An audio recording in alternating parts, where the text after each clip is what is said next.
Have you ever asked yourself whether the Buddha is a literal figure who lived and taught thousands of years ago, or a universal symbol of something far greater? Have you ever wondered if the point of the Buddha's teachings was to worship a Mao or to awaken something timeless within yourself? Welcome back to the channel. I'm truly honored that you've chosen to spend your time here, diving into what is perhaps the most profound question we can ask on the path of Dharma. What or who is the Buddha? Is he a person to be venerated, or a principle to be realized? This is not just a philosophical question, it is the foundation of how we walk our spiritual journey.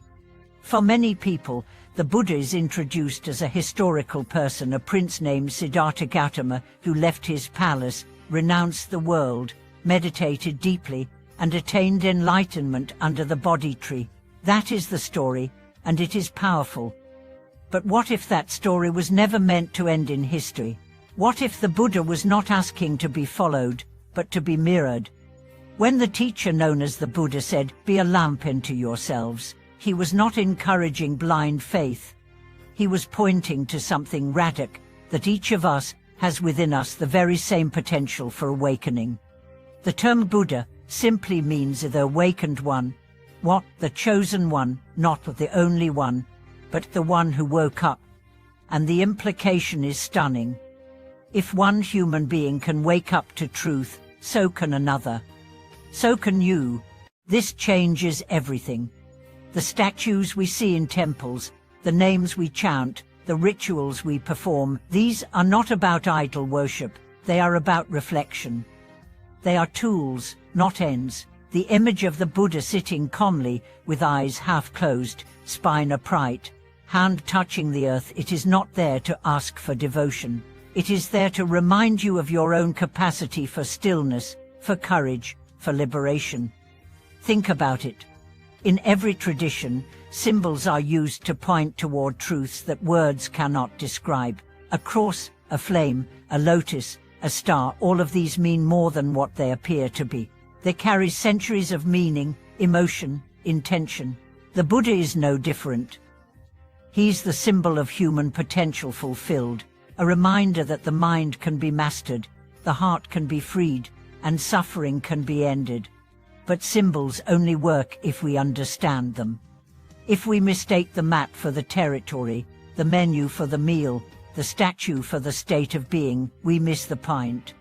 When a person bows before a Buddha statue, what are they doing? If they are simply begging for blessings, they are still trapped in duality, the idea that the Buddha is out there and they are down here. But if they bow to the Buddha as a reflection of their highest nature, then the act becomes sacred. Then they are not bowing out of fear or dependence, but out of reverence for their own awakened possibility. In this light, the Buddha is not worshipped. He is honored as a mirror, and this mirror does not flatter. It reflects both your light and your shadow. Because awakening is not about perfection. It is about clarity. It is about seeing things as they truly are, not through the lens of ego, attachment, or ignorance. This is what makes the image of the Buddha so powerful. His stillness is not apathy. It is presence. His smile is not denial. It is understanding. His silence is not void. It is fullness. But how do we work with this symbol practically? First, we use the image of the Buddha to cultivate our own stillness. When we sit before a statue or painting of the Buddha, we align our breath, our posture, and our awareness with the energy of awakening. It becomes a mirror meditation. We say to ourselves, that is not just a statue.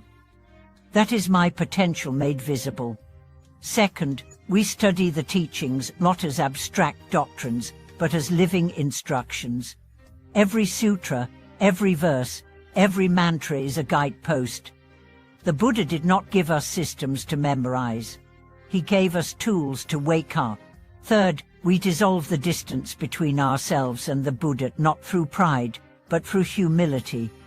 We realize that we are not separate. The same nature that allowed him to awaken is present in all beings. This is not arrogance. It is Dharma. And fourth, we bring the Buddha into our daily life, not by potting up more images, but by embodying the qualities he represents. When you respond with patience instead of anger, you are the Buddha.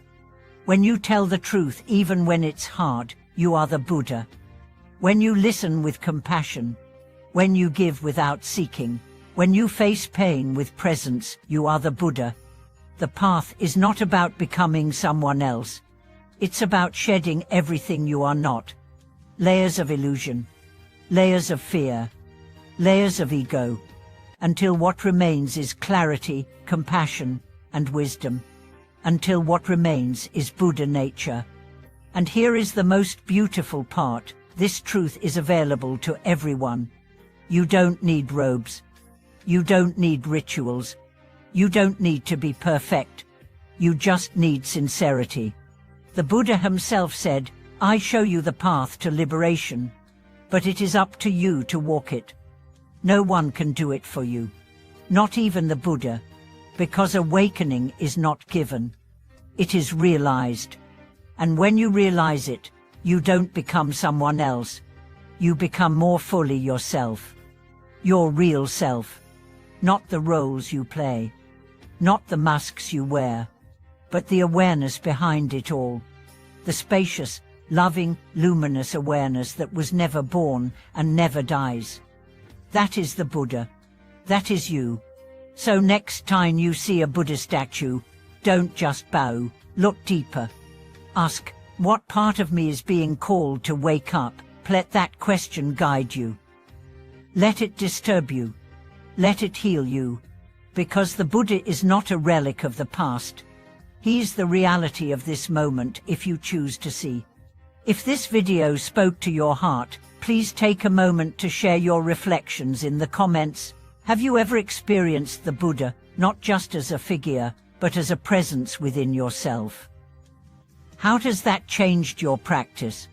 Like this video if it brought you insight, subscribe if you want to keep walking this path with us, and share it with anyone who is ready to go beyond worship and into realization. Until next time, may your inner light guide your steps, and may the truth of the Buddha awaken in you more and more each day. Thank you for watching this video.